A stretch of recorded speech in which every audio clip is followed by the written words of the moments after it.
Fix Call of Duty Black Ops 3 could not find zone and core pre-GFX error. Error issue. Black Ops 3 shows could not find zone and core pre-GFX and fails to launch. Step 1. Restart your PC. Close Black Ops 3 completely. Restart your computer properly. Launch the game again after reboot. Step 2. Verify game files. Open Steam Library. Right-click Black Ops 3 Properties. Use Verify Integrity of Game Files to repair missing files. Step 3. Check language installation. Open Steam, Game Properties. Go to Language Settings. Make sure the correct language pack is installed fully.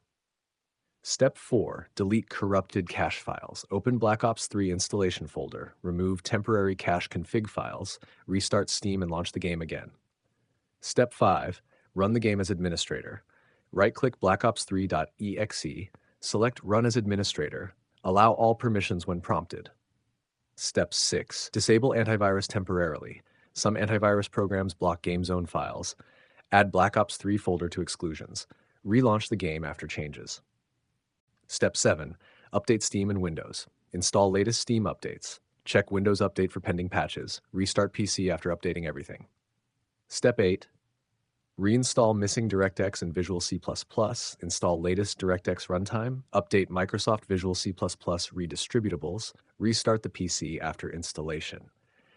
Header Step 9. Reinstall language files. Change game language to another option temporarily. Let Steam download new language files. Switch back to your preferred language again.